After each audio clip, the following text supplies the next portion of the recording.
W moim dzisiejszym filmie opowiem Państwu o kulisach polskiej prywatyzacji. Dowiecie się, kto na niej nielegalnie zarobił pieniądze i gdzie je ukrył.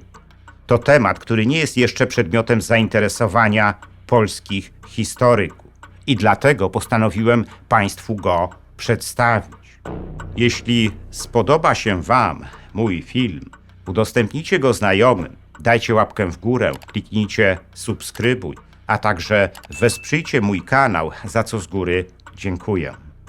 A złotymi patronami kanału są pan Andrzej Maciejewski z Alaski, Kancelaria Prawnicza Macieja Ordona w Chicago, a także pan Patryk Krupiński z Luksemburga.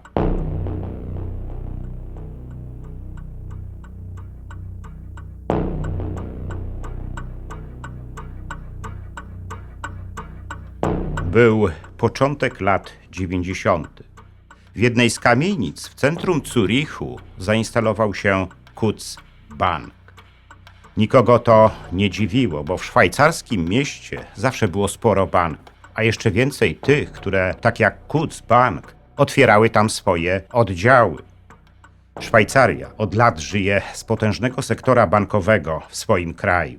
Rozwijał się on od niemal 200 lat, aby w końcu stać się jednym z najsilniejszych sektorów bankowych na świecie. Neutralność Szwajcarii temu rozwojowi na pewno sprzyjała. Quds Bank był jednak nieco innym bankiem od większości z nich. Należał do grupy Royal Bank of Scotland i działał w sektorze tzw. bankowości prywatnej. Czasy były wtedy niezwykle dynamiczne. Wszystkie kraje Europy Środkowo-Wschodniej, które porzuciły komunistyczny system, zaczęły zmierzać ku demokracji i wolnorynkowej gospodarce. Tą ostatnią można było zbudować, uruchamiając systemową transformację dotychczasowej gospodarki. I wszystkie postkomunistyczne kraje uruchomiły ją w tym okresie. W grudniu 1991 roku rozpadł się ostatecznie komunistyczny Związek Sowiecki, a na jego gruzach powstały nowe państwa: Rosja, Ukraina, Białoruś i wiele innych, które były wcześniej sowieckimi republikami. Także one rozpoczęły transformację swoich gospodarek. Najważniejszą częścią tego procesu było przekształcenie państwowych przedsiębiorstw w prywatne, albo przynajmniej takie, w których udziałowcem nie byłoby wyłącznie państwo. Do takiej polityki zachęcały międzynarodowe instytucje finansowe w rodzaju Banku Światowego i Międzynarodowego Funduszu Walutowego.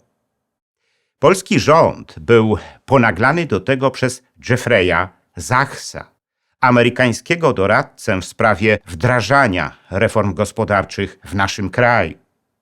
Zyskały one miano planu Balcerowicza, który był wicepremierem w rządzie Tadeusza Mazowieckiego i jego ministrem finansów. Sachs mocno naciskał na to, abyśmy przyspieszyli prywatyzowanie państwowych gigantów, bo od tego, jak podkreślał, zależeć będzie kondycja gospodarki i perspektywy jej rozwoju. I Balcerowicz dokonał takiego przyspieszenia. Tyle tylko, że coraz częściej te prywatyzacje wiązały się z aferami i skandalami. Zwłaszcza wtedy, gdy dochodziło do sprzedaży przedsiębiorstw zagranicznym monopolistom.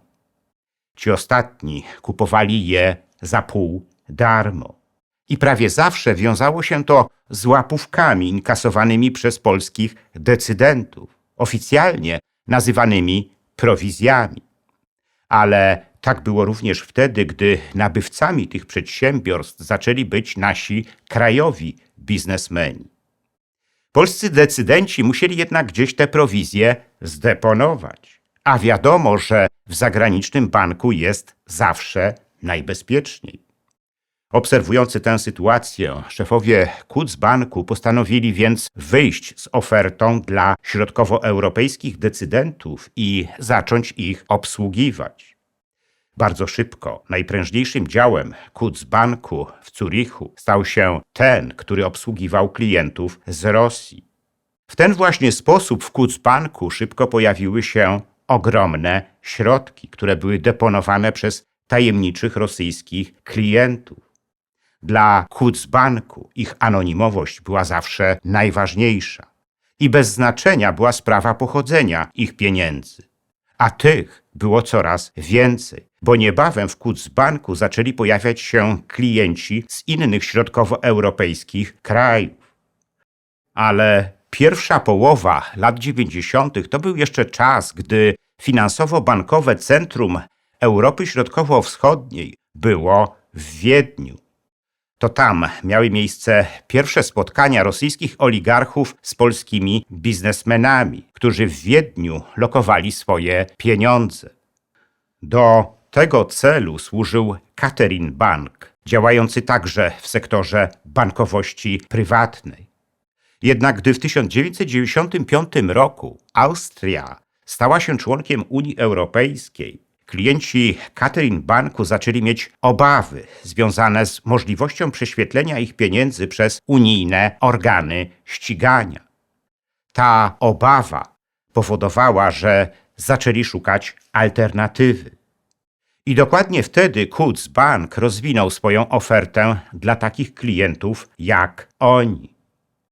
W rezultacie tego w szwajcarskim banku zaczęli pojawiać się także polscy klienci. Po jakimś czasie Quds Bank w środowisku polskich decydentów zyskał nawet opinię jednego z najbardziej dyskretnych szwajcarskich banków. Ale nie mogło to specjalnie dziwić, skoro jednym z jego szefów był niejaki Peter Vogel. Ten ostatni kilkanaście lat wcześniej posługiwał się jeszcze nazwiskiem Piotr Filipczyński i miał bardzo bogatą przeszłość. W 1971 roku dokonał makabrycznej zbrodni na starszej kobiecie, za co został skazany na 25 lat więzienia. Rada Państwa po 2 latach złagodziła mu wyrok do lat 15, ale w 1979 roku Filipczyński wyszedł na wolność. Wkrótce potem otrzymał paszport i wyjechał z komunistycznej Polski.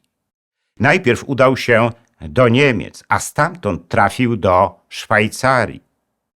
Gdy został jednym z prezesów Quds Banku, zajął się obsługą klientów z Polski. W banku Vogla coraz częściej pojawiali się polscy premierzy, ministrowie, liderzy partii, szefowie służb specjalnych oraz wysocy oficerowie Wojska Polskiego. Ich pieniądze były lokowane na specjalnych kontach numerycznych. Nie były one wcale rezultatem ich oszczędności, ale produktem patologii, jakie występowały w trakcie prywatyzacji polskich przedsiębiorstw. Peter Vogel robił wiele, aby zaspokoić oczekiwania swoich polskich klientów. Osobiście z nimi rozmawiał i nawiązywał z nimi bliskie relacje. Gdy przyjeżdżał do Warszawy, o spotkanie z nim zabiegali wszyscy, którzy coś znaczyli w stolicy. Vogel bywał więc u ministrów, szefów służb, polityków lewicy, a nawet u samego prezydenta Aleksandra Kwaśniewskiego. Oferował im nowe rodzaje lokat i kolejne ułatwienia w deponowaniu posiadanych pieniędzy. Można mu nawet było tu, na miejscu w Warszawie, przekazać walizkę z pieniędzmi, zazwyczaj już w obcej walucie. Jej przewóz do Szwajcarii nie stanowił bowiem dla Vogla żadnego problemu. Wszak mógł zawsze liczyć na pomoc polskich przyjaciół ze służb. Ale gdy w 1998 roku powstał rząd premiera Jerzego Buzka, złożony został w Interpolu wniosek o ściganie Vogla. I w 1999 roku został on zatrzymany, a potem przekazany polskim władzom. Ale wtedy Vogla błyskawicznie ułaskawił prezydent Kwaśniewski. Vogel powrócił więc do Szwajcarii i mógł dalej służyć swoim polskim klientom. Był już wtedy nie tylko najbardziej znanym polskim bankierem, ale też depozytariuszem największych polskich tajemnic. Jego polscy klienci ufali mu nawet do tego stopnia, że dawali mu wszelkie pełnomocnictwa do zarządzania zdeponowanymi w jego banku środkami. Ale dzięki temu mogli dokonać transakcji na telefon, nie jadąc do Szwajcarii. Vogel ściągnął do swojego banku specjalistów z Polski. Dyrektorem w Coutts Banku, który odpowiadał za rynek polski, został Sławomir Kępa, zaś szefem jego ochrony Wiesław Bruździak, oficer wojskowych służb informacyjnych. Skąd dokładnie pochodziły pieniądze deponowane w banku Vogla przez polskich decydentów i biznesmenów? Te pieniądze były najczęściej nielegalnymi prowizjami z tytułu sfinalizowania już prywatyzacji przekazanymi decydentom przez nabywców polskich przedsiębiorstw. Ale były to również pieniądze z brudnych interesów paliwowych, a potem także te, które wręczały polskim decydentom koncerny farmaceutyczne, zainteresowane przejęciem polskiego rynku. Później doszły do tego jeszcze pieniądze z nielegalnych transakcji zbrojeniowych, zazwyczaj dokonywanych przez spółki kontrolowane przez wojskowe służby informacyjne. Nitki tych ostatnich prowadziły do tajemniczej warszawskiej fundacji Pro Civili, robiącej interesy z Wojskową Akademią Techniczną. W następstwie tych interesów z budżetu tej uczelni znikło co najmniej 400 milionów złotych. Gdy w 2004 roku wybuchła afera Orlenu i powstała Sejmowa Komisja Śledcza, aby ją wyjaśnić, wszystko zaczęło się zmieniać. Brak odpowiedzi, jak, panie prezydencie, będzie przez naród, który pana wybrał, zrozumiany. Ja na pana nie głosowałem, ale uzyskał pan ponad 50%. Jest pan prezydentem Rzeczpospolitej Polskiej. Powinien pan z godnością sprawować swój urząd. Zeznania lobbysty Marka Dochnala pozwoliły zwrócić uwagę opinii publicznej w Polsce na nikomu szerzej nieznany szwajcarski bank. Polska, która była już wtedy członkiem Unii Europejskiej, musiała uszczelnić swój system bankowy i finansowy. Tym bardziej więc musiała zainteresować się pieniędzmi w Coutts Banku. Vogel, nie czekając na rozwój sytuacji, dyskretnie opuścił swój bank.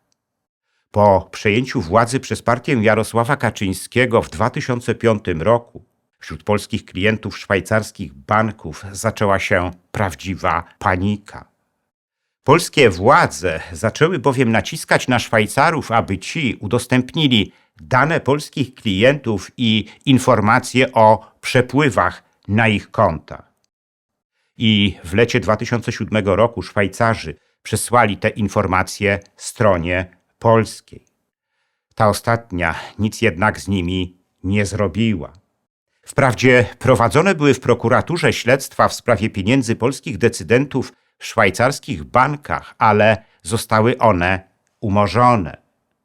Gdy 10 lat temu zapytałem prokuraturę w Kaliszu, która w 2008 roku umorzyła postępowanie w sprawie szwajcarskiego konta Jacka P., byłego ministra przemysłu, odpowiedziano mi, że posiadanie konta w szwajcarskim banku, na którym, co warto zaznaczyć, zdeponowanych zostało kilkanaście milionów dolarów, nie jest sprzeczne z polskim prawem. Ta odpowiedź może być swoistym podsumowaniem tematu brudnych pieniędzy pochodzących z polskiej prywatyzacji, ale bez nich nie da się napisać prawdziwej historii polskiej transformacji.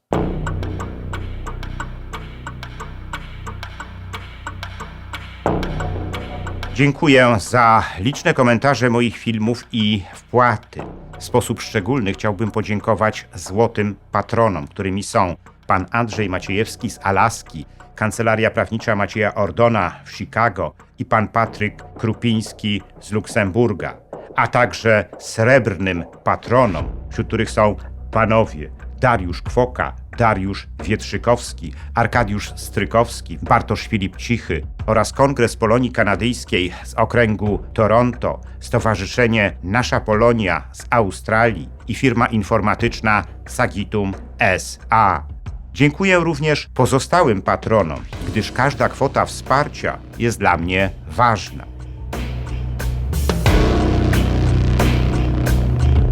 Zachęcam wszystkich do wspierania mojego kanału, co pozwoli na jego dalszy rozwój. Teraz można to zrobić nie tylko przez Patronite. Szczególnie dla patronów zagranicznych przydatne są możliwości bezpośredniego wsparcia na YouTubie w formie jednorazowej wpłaty, klikając podziękuj, a także cyklicznych wpłat, klikając wesprzyj na dole ekranu. Wpłat można też dokonywać przez PayPal oraz bezpośrednio na moje konto bankowe, którego numer widzicie teraz na ekranie. Więcej informacji na temat wspierania kanału na różne sposoby znajdziecie w opisie pod filmem.